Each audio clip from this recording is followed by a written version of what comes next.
Well, thank you very much, and thank you, Joe, for a lovely introduction. Whenever I hear an introduction like that, I know I'm sure to disappoint the crowd. That's downhill from here. But Joe also mentioned the Quebec Charter on healthy and diverse body image that I've become involved in. It's really kind of a passion of mine to work with eating disorders and also to try to do what we can to reduce the risks of them. And so tonight as well, I hope it's a chance for us all to put our heads together and really think a little bit about the values we attach to body image and body weight and things like that, and to really think about anything that anybody here can do to maybe help people not develop eating disorders in the future. So we're talking about anorexia and bulimia nervosa and a few things that come in between. While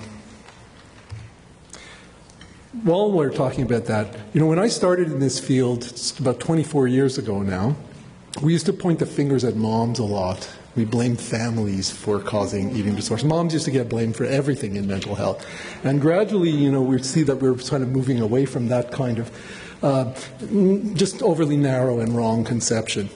But nonetheless, today we're going to think about, is the family in some way supportive of the development of eating disorders? So my acronym is going to be TLC, Tender Loving Care. Or do we want to think about genetic factors? There's been a real revolution that brings to mind the idea that heredity can play a role in almost any of the kinds of problems we're here about trying to treat and help people with at the Douglas. So is it DNA that's a factor? Or maybe we also have to think about social pressures. We live in a society that is crazy about thinness and fitness and youthfulness and just promulgates body images that most normal human beings can't maintain. So should we be blaming MTV is my other acronym. And actually, I guess you'll probably see me coming that maybe all of these things have a little bit to do with it.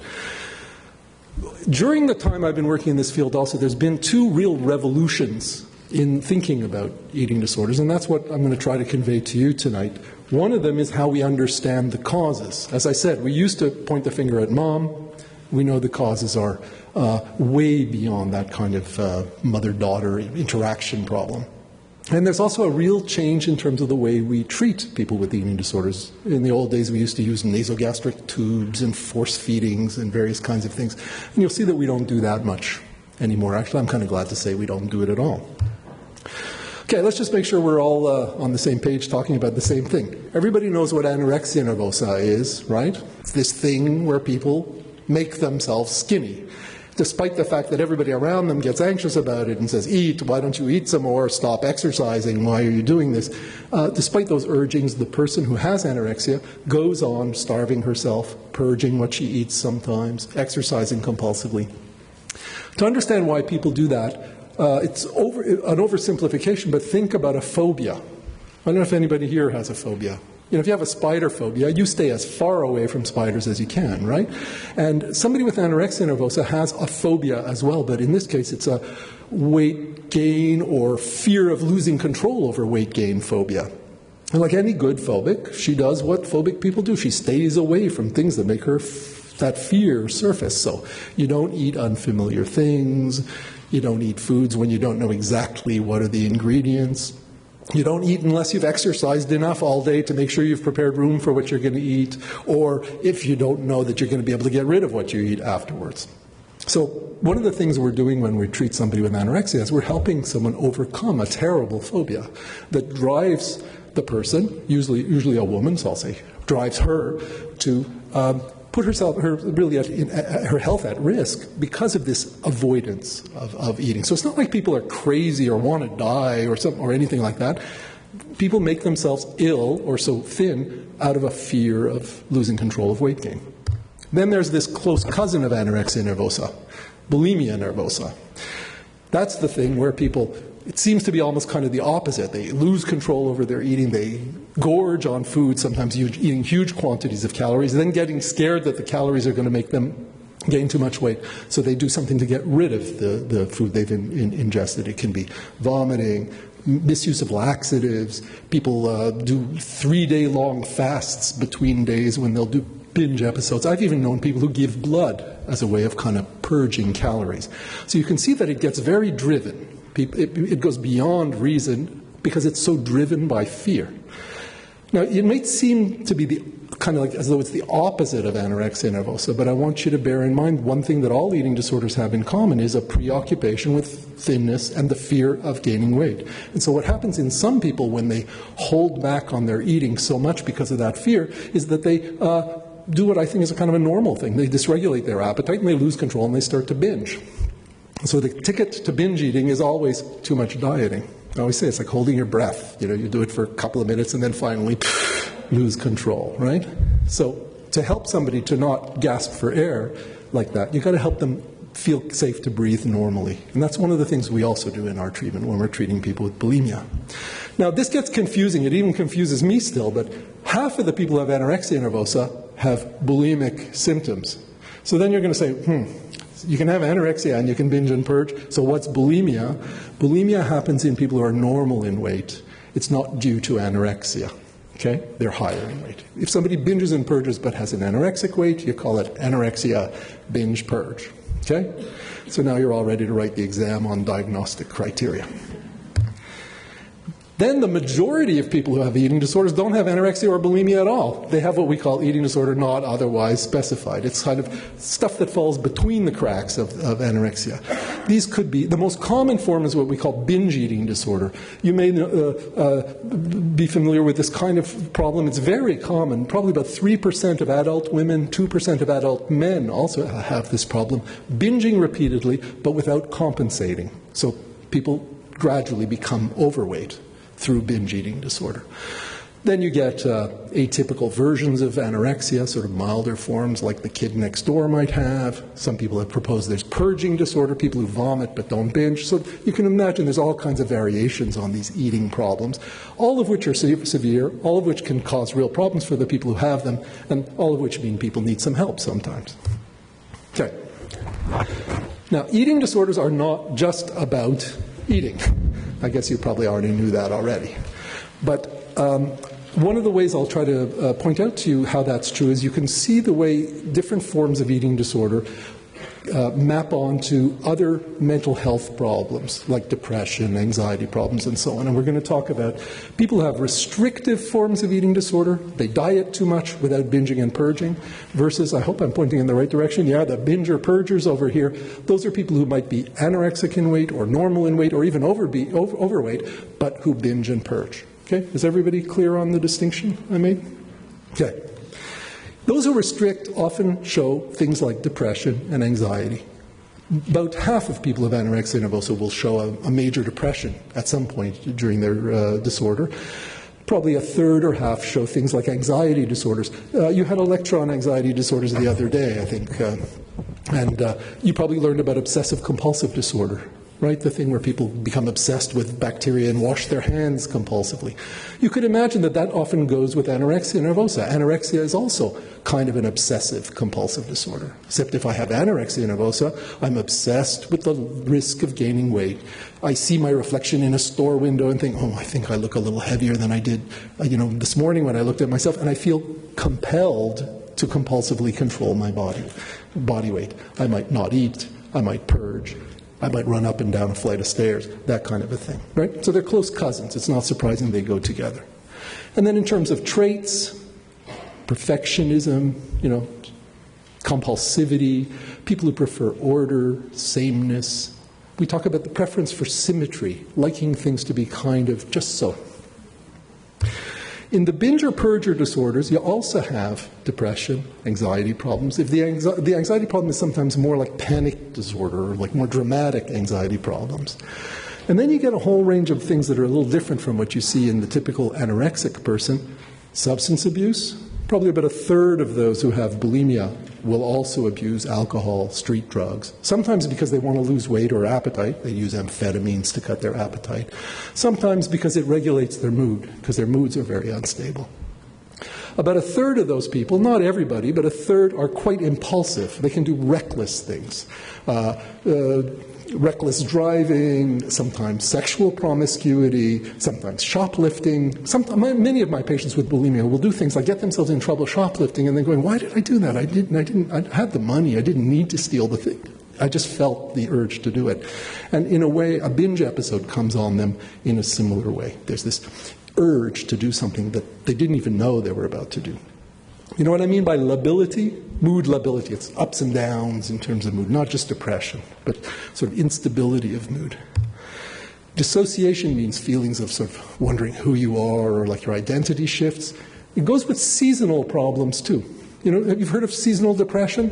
People get, well, maybe many people in here, you notice like during the winter your mood is kind of a little down. Bulimia sometimes shifts along with seasonal shifts because it depends on some of the same things that depression does, which I'll show you about in a minute. Okay. Now, there's many myths about eating disorders. Here, let me point out one of them right away. If I were to say to you, who do you think up there is most likely to have an eating disorder? You know, will it be the midriffy young girl over there on the side? Or maybe Keira Knightley in a bikini? I hope you see me coming. The point I would want to make is that any one of those people could have an eating disorder. And in fact, even though anorexia and bulimia are by far more female things, probably one guy gets anorexia or bulimia for every 10 or 15 people who suffer it. Binge eating disorder, the thing where you binge but you don't compensate, happens more like 2 guys for every 3 women. So, you know, that guy in the middle could have binge eating disorder. And in fact, if there's any group in which the eating disorders are rising, it seems to be bulimic type problems among men. Okay, what causes the eating disorders? I have a sense of drama. We all think automatically about, you know, how there's a sociocultural context. And of course it's true, you saw that I'm involved in a government thing about changing social pressures to thinness. As I said before, we live in a society that's nuts about being thin and having weight control and so on. So for sure, we can blame society, and I'm really tempted to kind of blame Paris Hilton. But you're going to see in a minute that I wouldn't be fair if I was pointing the finger at Paris only. But nonetheless, we do live in a society that bombards us with some, I think, dangerous images. If you just pay attention to that Vogue cover for a minute, you'll notice what seems initially a kind of an attractive young lady. Then if you stop and you look, you'll see that she's very, very thin. Look a little more closely. She's very, very young. And she's portraying a kind of maturity and a sexuality that is way beyond what is appropriate for a kid that age. And that's the kind of images that, you know, through that work with the government, we're kind of trying to prevent or reduce. We're not trying to outlaw thinness, but we want to introduce other ideas of what can be attractive. You can't go to the supermarket, you can't play a video game, you can't play with your dollies without being constantly exposed to this idea that you ought to be somehow thin or thinner than you are. And it's not surprising that, I feel like having a show of hands, if you're at all a typical group of people, 80% of you who are female will feel you're overweight and think you should be on a diet. About 60% of the guys in this room will feel that way. There will be 5-year-old kids who will feel that way. And we gradually identify younger and younger people who feel they have a pot and ought to do something about it. Partly it's because of images like that. Do these kinds of images impact the way people feel? There's a very important lesson that comes from the island of Fiji. Have you heard of Ann Becker? Right in the center there is Ann Becker. She's a colleague of ours, works in Massachusetts at Harvard. She's a psychiatrist, also an anthropologist. She was doing her PhD in anthropology in the mid-90s in Fiji. At that time, Fiji didn't have American television. And so she seized a very interesting opportunity. She went in just before the introduction of TV, and she surveyed all of these Fijian women about their body image and their self-satisfaction. You know what she found? These women, who tend to be a little bit maybe solidly built by our standard, were perfectly happy with their body image, very content with the way they were. There was not an inkling of eating disorder. Television was introduced, and then Anne went back 2 years later.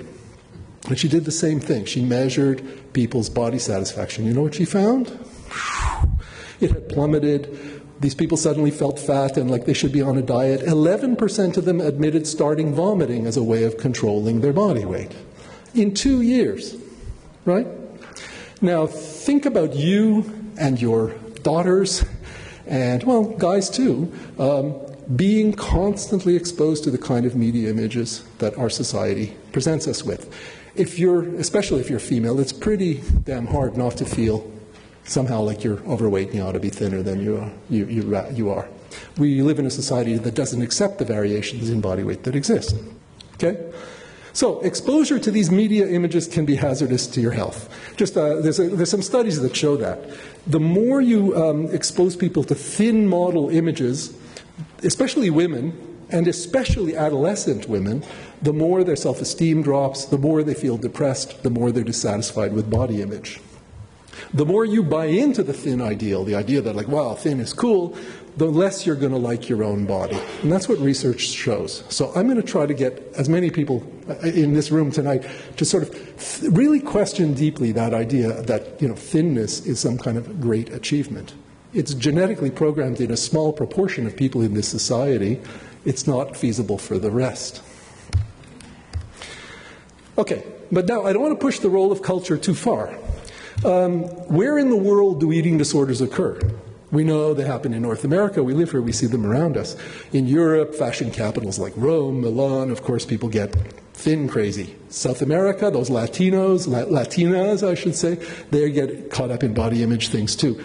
And there's especially high prevalence in Australia for some reason, but you find them in Africa, you find anorexia. There isn't a spot on the globe where you don't find anorexia nervosa. You also don't find a time in history where it didn't exist. There you have Catherine of Siena, Mary Queen of Scots. Anybody know who this guy is? Franz Kafka was believed to have been a male anorexic, and there's various documentation that suggests that. But just the point to say that anorexia occurs geographically and in time a little beyond the thinness culture. So weight concerns may be a cultural thing. Our culture makes us weight concerned, but it doesn't necessarily cause anorexia nervosa. Okay, do I surprise you when I said that? I bet I'm confusing you now. Bulimia is the thing that happens in cultures where you make people highly pressured to diet. And bulimia seems to be a thing that has just arisen in relatively recent times. There's no evidence through history of its existence. It's important to notice the more we're going to encourage society to be thin, to watch their weight, to diet, the more we see an increase in the prevalence of bulimia. So let's be careful. Like all things, dieting like every medicine, is a double-edged sword. It can be good for some people, but it has dangers too, especially in vulnerable people. So bulimia is more the culture-bound syndrome, for those of you who have an anthropological bent. Okay, I'm talking culture. Let's look at psychological and developmental things a little bit. I'm a psychologist. There are some stereotypes about what traits go with anorexia nervosa, and they really are, I underline the word stereotypes, to some extent. Anorexia nervosa, in its classic form, does indeed occur in people who have a tendency to be a bit obsessive, a bit compulsive, a bit perfectionistic. They like things to be orderly, well done. There's a bit of over-control. And it's not surprising. If you have that personality style and you're put in a world where being slim is an important concern, you diet well. Bulimia nervosa, in the stereotype, occurs in people who have almost the opposite tendency. They're a bit impulsive. We call them dysregulated, very dramatic. They show mood swings, mood lability. They like new things. They're novelty-seeking, unlike the person who has anorexia, who kind of prefers things to be predictable and the same. Many of my anorexic patients, they hate it when somebody switches plans on them and they have to go somewhere that wasn't part of the program. So bulimia tends to occur sometimes in people who are very dramatic or a bit dysregulated. But let me point out that it also happens in a very wide range of people. I'm convinced anybody who diets enough can dysregulate their appetite and develop binge eating. But if you're very impulsive, it puts you close to the edge, makes you more vulnerable. So we see a lot of people in the group of bulimics who have that tendency. If we look at the families, there's also stereotypes. I remember, I bet you, we used to blame families. We used to think anorexia nervosa had to do with over-involved, overprotective, nervous parenting. We called it enmeshed. Two parents who were too involved in their children's welfare. Excuse me. There may be a certain tendency for that to be true, but I would also want to point out that when you watch your daughter disappearing in front of your eyes through malnutrition, it's pretty hard not to become an over-anxious parent and become over-involved. So the automatic and normal thing that parents do when faced with an anorexic daughter or an anorexic child is to become over-involved. They get into the eat dynamic. The daughter says, "Leave me alone," and pretty soon, if the family wasn't in conflict, it gets into it. So we have to be careful about how much we blame the family for this stuff. Also, maybe we would point out the daughter tends to have anxious traits. Maybe that's partly heredity speaking. Parents have anxious traits too, and it may not so much be causing the eating disorder as just kind of there.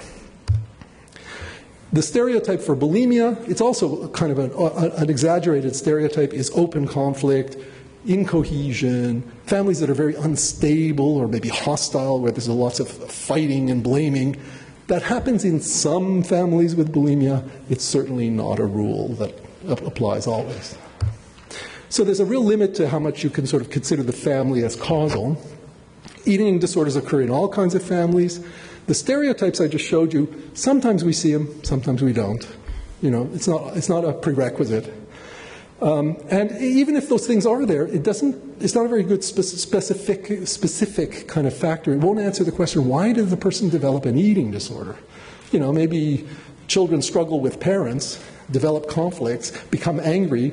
Doesn't mean they have an eating disorder necessarily. So, if you want to think in terms of developmental or familial factors, should we blame weight-preoccupied parents? There's not any evidence to suggest that. Parents of people with eating disorders are no more concerned with body image than anybody else's parents. In fact, I might turn it around and I might say in this society, everybody's parents are body preoccupied. So it's not going to really answer the question, why an eating disorder? Being in sports, dance, physical activities where weight is a premium could be a factor. We do find that to be associated with eating disorders. Among males, you know, jockeys have a tradition of throwing up to be at the right weight for the race.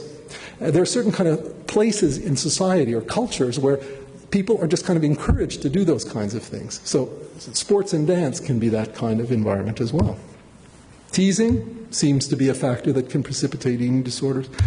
There's some link, especially for bulimia, with traumatic kinds of experiences. Sometimes they can be things like childhood abuse, physical or sexual mistreatment. Sometimes they're things like being exposed to accidents or traumatic experiences, victimization experience or beatings later in life.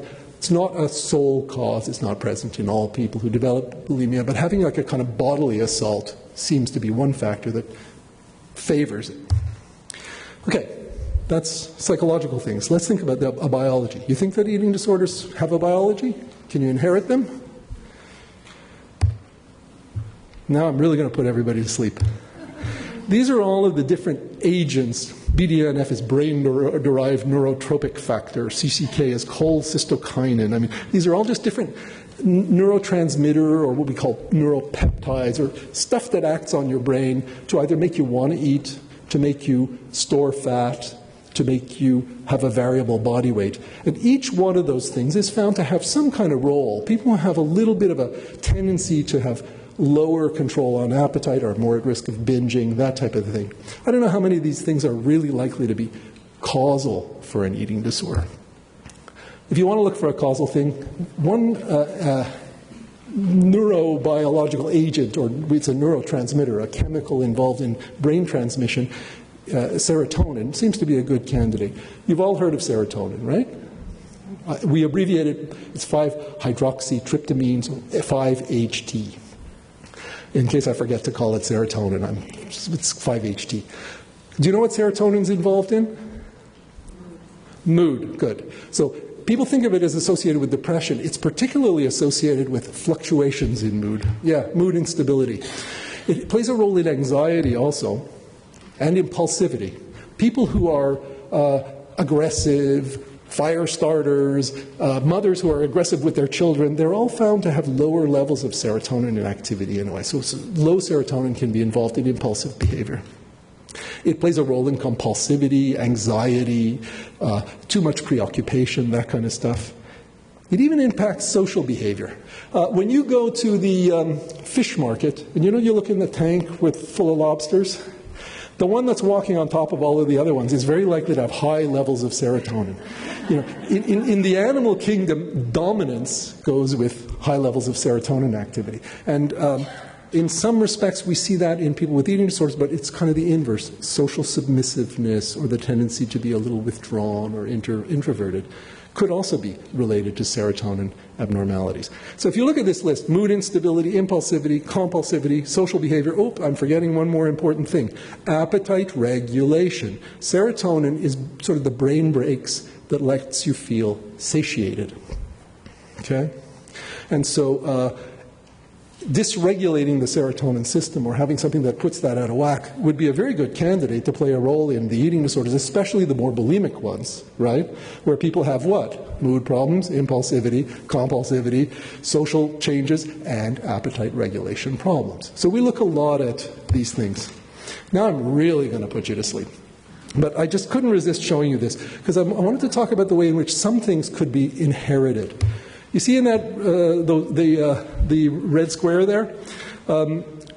This is a measure of what we call paroxetine binding. Never mind that. The higher you are on this, the better your serotonin system is working. You're less likely to have mood problems, impulsivity problems, satiety problems. The lower, the less well your system is working. You can see what happens when you compare a group of control women with no eating disorder to a group of bulimic women. What do you see? The bulimic women are lower. They have less of this activity in their serotonin system. This is the unaffected mothers of those same women. The bulimic's mothers have much lower serotonin activity. Same for the unaffected sisters. I want to make the point that these things can be to some extent hereditary. There are genes you carry that determine how much your brain produces serotonin, how sensitive it is to it, stuff like that. And one of the things that could promote risk for an eating disorder is carrying a gene that makes you a little more susceptible. Sound crazy? And I would make the point that it's not specific. I won't answer the question, why do you develop an eating disorder, but maybe it just creates a susceptibility to mood problems, to satiation problems, to other things. Now let's look how other things could act on that. Can dieting drive you crazy? You know, we live in a society that asks us all to diet. Anybody in this room ever do a modest diet? By that I mean 3 weeks of somewhat cutting calories. Not crazy, just unless you're not honest, you're all going to raise your hand. So we live, now if you pay attention to this, there's some guys in England that have demonstrated these things, well, elsewhere in the world too. A modest diet alters central serotonin activity. If you already have low central serotonin activity, it makes it even lower. Interestingly, diets affect women more than they do men. And this is also true for all mammals. It's true in mice, it's true in monkeys, it's true in humans. So I'm afraid to say, ladies, one of the reasons that you may be more susceptible to eating disorders than me is that my serotonin system stands up to the effects of dieting a little better than yours does. Now, of course, you were also socialized to put your self-esteem and attach it to your body image much more than I was. To me, it's my car or something like that. So, but that is just one of the many things that has us think that women might be made a little more susceptible.